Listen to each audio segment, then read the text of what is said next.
ओम शांति प्रिय रूहानी आत्माओं। आज है 3 मई 2026 और आज की अव्यक्त मुरली हमें एक बहुत ही गहरी और एडवांस्ड स्टेज की ओर ले जाती है, जहां सिर्फ नॉलेज नहीं बल्कि लिविंग एक्सपीरियंस की बात हो रही है। ओम शांति। आज का दिन स्मृति दिवस के रूप में बताया गया है, लेकिन बाबा कहते हैं ये सिर्फ याद करने का दिन नहीं है बल्कि समर्थ बनने का भी दिन है। बिल्कुल, क्योंकि आज के दिन सिर्फ इमोशंस नहीं बल्कि ट्रांसफॉर्मेशन का संकल्प लेना है। बाबा ने कहा कि आज हर बच्चे के दिल में स्नेह भरा हुआ है। हाँ, और ये कोई साधारण स्नेह नहीं है, ये परमात्मा स्नेह है जो सिर्फ संगम युग पर ही अनुभव होता है। मतलब ये स्नेह ही हमारी स्पिरिचुअल जर्नी का फ्यूल है। एग्जैक्टली यही स्नेह हमें बाप से जोड़ता है, यही हमें आगे बढ़ाता है और यही हमें सहज योगी बनाता है। बाबा ने कहा कि हम सब स्नेह के प्लेन में बैठे हुए हैं। हाँ, ये बहुत सुंदर सिंबलिज्म है। हम फिजिकली चाहे ट्रेन या प्लेन से आए हों, लेकिन असली अराइवल स्नेह के माध्यम से हुआ है। मतलब कनेक्शन ही हमें आगे बढ़ाता है। बिल्कुल, और यही कनेक्शन हमें आगे भी सस्टेन करेगा। आज के दिन को ताजपोशी दिवस भी कहा गया। हाँ, क्योंकि आज के दिन ब्रह्मा बाप ने बच्चों को विश्व सेवा का ताज दिया था। मतलब रिस्पॉन्सिबिलिटी ट्रांसफर हुई। एग्जैक्टली बाप करनहार से करावनहार बने और बच्चों को करनहार बनाया। ये बहुत पावरफुल शिफ्ट है। हाँ, और इसका मतलब है कि अब हमें सिर्फ सीखना नहीं बल्कि एक्ट करना है। बाबा ने एक बहुत प्रैक्टिकल प्रॉब्लम उठाई। हाँ, कि अमृत वेला में तो हम अच्छा योग करते हैं, पावरफुल फील करते हैं, लेकिन दिन में कर्म करते समय वो अवस्था मेंटेन नहीं रहती। ये प्रॉब्लम ऑलमोस्ट हर किसी को होती है। बिल्कुल, और बाबा कहते हैं कि यही गैप हमें भरना है। मतलब योग और कर्म का बैलेंस। हाँ, कर्म योगी बनना है। लेकिन ये मुश्किल क्यों लगता है?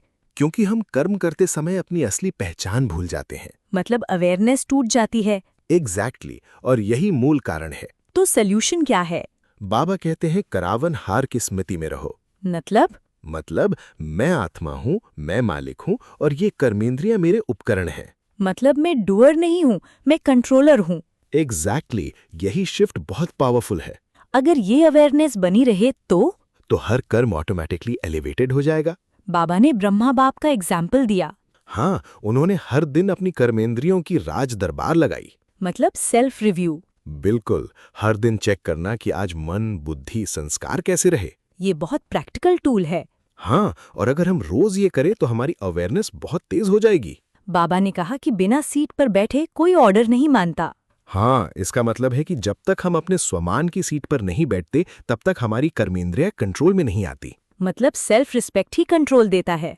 एग्जैक्टली जब हम अपने को मालिक समझते हैं तभी कमांड पावर आती है। बाबा ने एक और इम्पोर्टेंट बात कही। हाँ, कि हमें मास्टर सर्वशक्तिमान का वरदान मिला है। लेकिन फिर भी हम कंप्लेन करते हैं कि शक्ति काम नहीं करती। क्योंकि हम उस स्थिति में स्थिर नहीं रहते। मतलब वरदान है लेकिन यूज नहीं कर रहे। एग्जैक्टली अवेयरनेस नहीं है, इसलिए पावर एक्टिवेट नहीं होती। तो यूज कैसे करें? पहले उस स्थिति में जाओ, फिर ऑर्डर करो। मतलब पहले आइडेंटिटी फिर एक्शन। हाँ, यही सही क्रम है।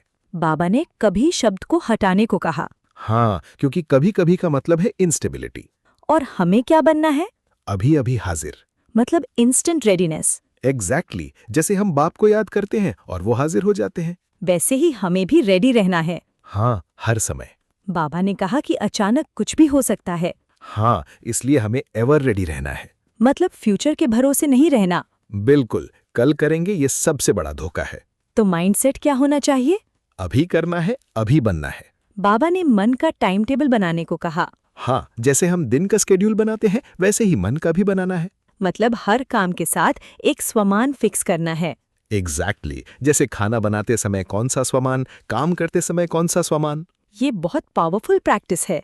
हाँ, इससे माइंड डिसिप्लिन्ड होता है। बाबा ने कहा कि संदेश देने में भी डिले नहीं करना चाहिए। हाँ, क्योंकि अगर लेट करेंगे तो लोग कहेंगे पहले क्यों नहीं बताया। मतलब सर्विस भी टाइमली होनी चाहिए। एग्जैक्टली ये भी जिम्मेदारी है। बाबा ने पूछा कि आप वारिस हो या नहीं। हाँ, और अगर वारिस हैं तो पूरा वर्षा लेना है। मतलब आधा नहीं, पूरा। 21 जन्म पूरा, रॉयल फैमिली में पोजीशन। तो गोल बहुत हाई है। हाँ, इसलिए पुरुषार्थ भी उतना ही पावरफुल होना चाहिए। बाबा ने 3 शब्द दिए। अचानक, एवर रेडी और बहुत समय। मतलब long practice plus instant readiness. Exactly यही कॉम्बिनेशन हमें परफेक्ट बनाएगा। आज का वरदान, मास्टर रचयिता बनकर रचना के आकर्षणों से दूर रहना। मतलब डिस्ट्रैक्शन से ऊपर उठना। हाँ, और अपनी पावरफुल स्थिति में स्थिर रहना। स्लोगन? मन की स्थिति को इतना मजबूत बनाओ कि कोई परिस्थिति उसे हिला न सके। मतलब इमोशनल स्टेबिलिटी। बिल्कुल। तो आज की मुरली का फाइनल सार?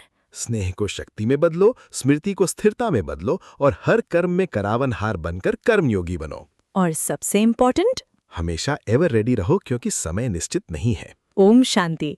अब प्रैक्टिस को नेक्स्ट लेवल पर ले जाना है। ओम शांति। यही अभ्यास हमें ब्रह्मा बाप समान नष्टो मोहा और कर्मातीत बनाएगा।